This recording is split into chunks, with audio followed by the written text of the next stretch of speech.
Amores da minha vida, tudo bem?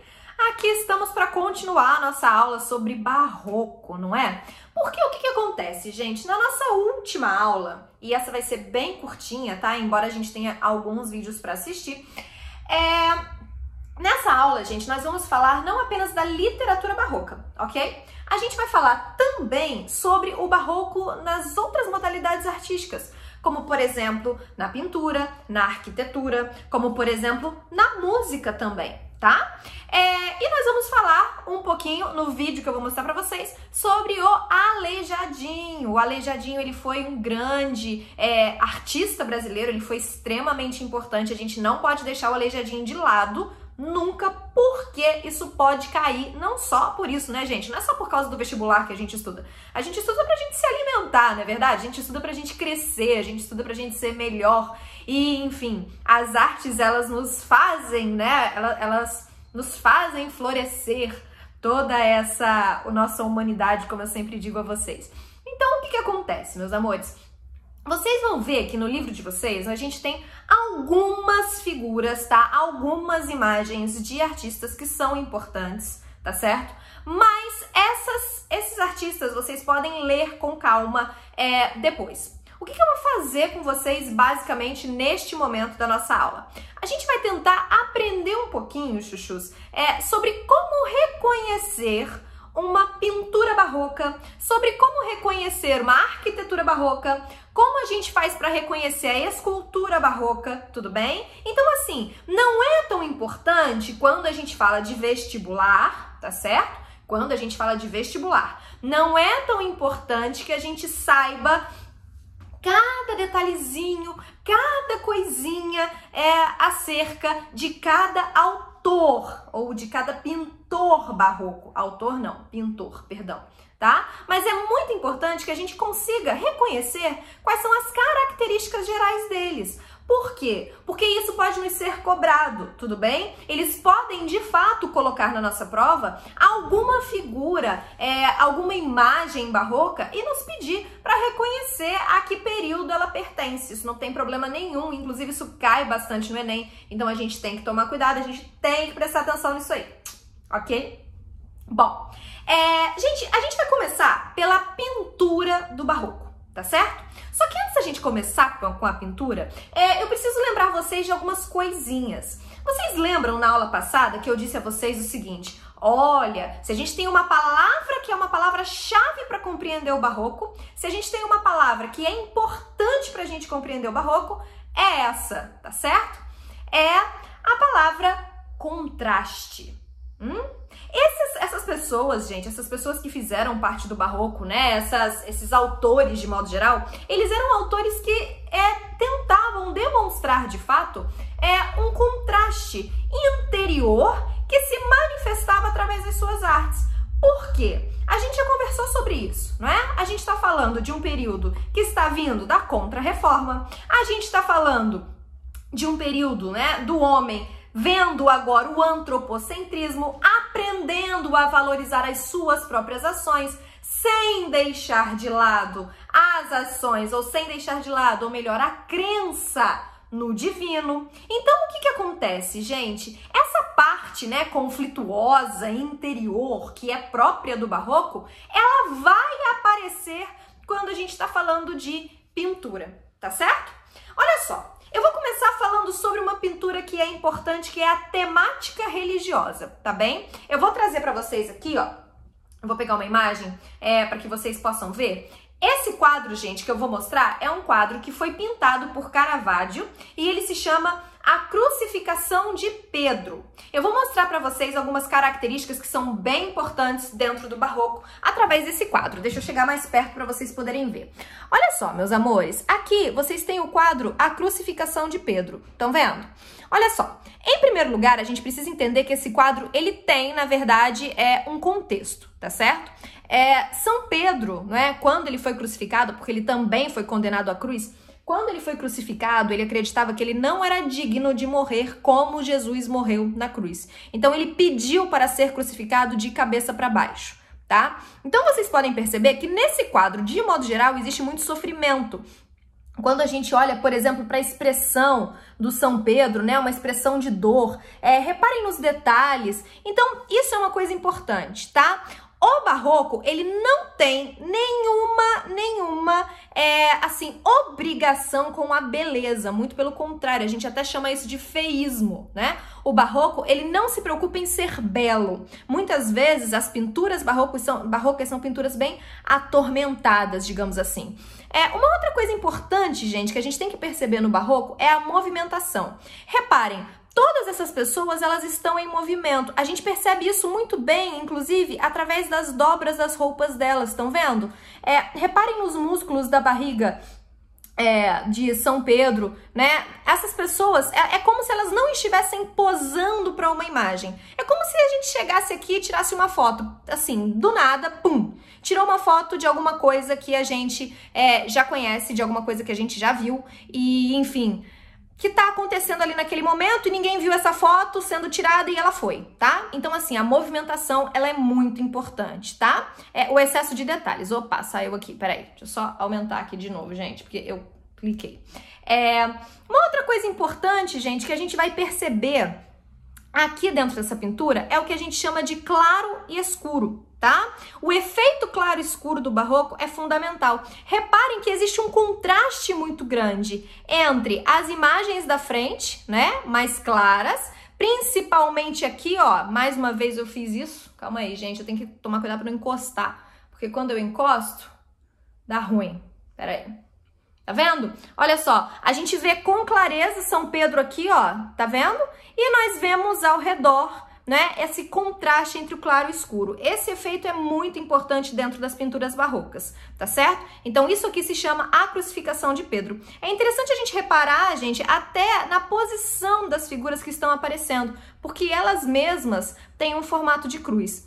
Vou mostrar pra vocês mais uma. Esse quadro aqui, que eu vou mostrar pra vocês, também é do Caravaggio, tá? É o Sepultamento de Jesus. Olha só, gente, reparem que são características também muito próximas à figura anterior. Vocês reparem, as pessoas todas elas estão em movimento, né? Ninguém aqui posou, tô aqui para tirar foto. Não, ninguém aqui tá posando para tirar foto. Na realidade, é como se o pintor, ele captasse um determinado momento. O feísmo, se você observar, né, olha só, as expressões faciais são expressões atormentadas, são expressões bastante significativas nesse sentido, tá? E o efeito da movimentação, né? Isso é importante, as dobras, as roupas, o detalhismo, isso é importante, o excesso de detalhes, percebem? Aqui, ó, a gente consegue ver, né, com muito mais clareza Jesus Cristo contrastando com esse fundo mais escuro que a gente percebe. Então, o que vai acontecer? A gente mal vê que tem uma figura aqui, ó, no canto, tá vendo? Tem uma figura aqui que a gente mal percebe. Esse claro e escuro, ele é importante para o barroco, ele é muito significativo para o barroco, tá certo? Isso é fundamental. Agora, gente, o barroco, quando a gente fala de pintura barroca, será que a gente só pode falar sobre pinturas religiosas, sobre pinturas sacras? Não, de maneira nenhuma, tá? Quando a gente fala de pintura barroca, gente, nós não estamos falando necessariamente de temas religiosos. Isso não é importante, isso não é fundamental, ok? Quando a gente está falando de barroco, a gente tem que ver que aquelas características gerais que eu falei para vocês, movimentação, excesso de detalhes, o feísmo, né, o claro e escuro, eles estarão presentes, mas nem sempre com essa mesma temática. Então, deixa eu mostrar para vocês aqui, ó, isso aqui, só um segundo, gente. Reparem, essa temática não é religiosa. Deixa eu chegar mais perto, que eu acho que vocês vão conseguir ver melhor. Nós temos alguns homens sentados à mesa conversando. Então, olha o que está acontecendo nessa imagem mais uma vez. Nós temos todas essas figuras que estão em movimento, nós temos o excesso de detalhes, nós temos o claro e escuro, mas nós não temos uma visão religiosa. E isso é importante, tá? Justamente porque a gente não pode, né, gente, associar sempre o barroco à religião quando a gente está falando das artes clássicas, das artes de modo geral, das artes plásticas de modo geral. tá? Esse quadro aqui, gente, ele é muito conhecido, muito famoso. Reparem, né? A gente tem aqui uma pintura de Velázquez, vem, né? E olha só que legal que a gente tem aqui nesse quadro, né? A gente tem aqui, ó, um quadro dentro do próprio quadro. Reparem, tá vendo? Movimentação, excesso de detalhes, claro e escuro, tá? Então, como eu mostrei pra vocês, gente, não existe essa obrigatoriedade da temática religiosa quando estamos falando de artes plásticas, ok? Só que nós temos, gente, uma outra coisa que é bem interessante e sobre a qual nós vamos conversar com mais detalhes, né? Quando a gente estiver falando do arcadismo, que é o assunto que vem depois do barroco. Olha só, no arcadismo, gente, e isso é muito importante que vocês prestem atenção, que é o que vai vir depois do barroco, a gente vai estar falando de um período histórico brasileiro bastante conturbado. Que período é esse? É o período que a gente chama de Inconfidência Mineira, tá? É um período importante, significativo, mas voltando um pouquinho, enquanto a gente tem o barroco, o que acontece, meus amores? Nós estamos falando de um período em que a extração de ouro, né, ela era muito grande, ela era muito, como é que se diz? Muito comum no Brasil, tudo bem? Então, o que vai acontecer? A gente percebe desse modo que dentro da arquitetura, principalmente dentro da arquitetura religiosa, a gente vai ter muita coisa feita com folhas de ouro, com o ouro incrustado, e isso é bem bonito, bem interessante. Vocês podem inclusive visitar hoje, né? Se vocês forem ao interior de Minas Gerais, vocês vão visitar, então isso é muito legal. Olha só, meus amores, deixa eu mostrar para vocês aqui o interior de uma igreja barroca. Vamos lá. Ó, opa, peraí que saiu. Tá vendo? Aguenta aí. Olha só, gente. Dá uma olhada nisso aqui. Isso aqui é o interior de uma igreja barroca, tá certo? Aqui, olha só. Primeiro, reparem, meus amores, no excesso de detalhes. Isso já é uma característica barroca, a gente já sabe disso, né? O excesso de detalhes é uma das coisas fundamentais quando a gente está falando do barroco de modo geral. Tá? É muito suntuoso e muito grandioso. Todas essas figuras, gente, que na verdade são esculpidas, né? Todas essas figuras, elas estão cobertas com folhas de ouro. Então aí a gente tem um elemento fundamental. É importante esse excesso de ornamentação, ela faz muita parte, tá? Do barroco de modo geral. Então assim, quando a gente fala dessa arquitetura, nós estamos falando de uma arquitetura suntuosa, de uma arquitetura cheia de detalhes, certo? E de uma arquitetura que vai requerer da gente uma maior atenção, justamente em função de que nós temos aí figuras que são extremamente detalhadas e que muitas vezes, né, no interior dessas igrejas, elas vão precisar da nossa atenção porque a gente não vai conseguir diferenciar com clareza uma coisa da outra, certo? Agora, gente, se eu falo de barroco, eu não tenho como não falar do Aleijadinho, né? O Aleijadinho, gente, ele foi uma das figuras mais importantes da nossa escultura. Eu acredito que vocês já devam conhecê-lo, né? Ou pelo menos já tenham ouvido falar sobre as obras do Aleijadinho.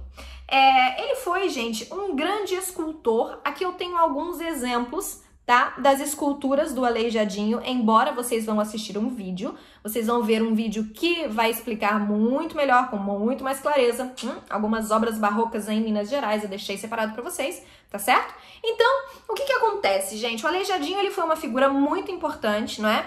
Ele tinha uma doença, ele não conseguia, houve um momento da vida dele em que ele não conseguia mais segurar, né, as suas ferramentas, e ele encontrou uma maneira de fazer uma amarração. Vocês vão ver isso no vídeo, é muito interessante. Mas dentro da escultura, como é que eu reconheço uma escultura barroca? Basicamente, gente, a mesma coisa que nós falamos até agora.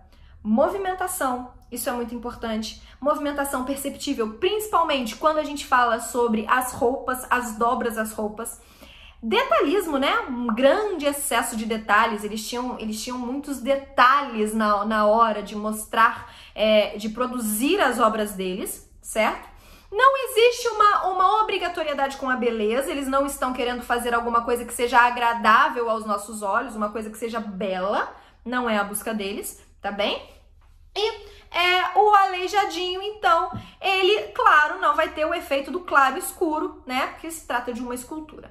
Amores, olha só, nossa aula hoje, então, foi, assim, curtíssima, porque vocês têm vídeos para assistir e nós temos exercícios para fazer no Zoom. Ok? Então, a gente se encontra daqui a pouquinho. Beijo, gente. Assistam ao link, tá bem? Que eu deixei separado para vocês. Beijo. Tchau, tchau.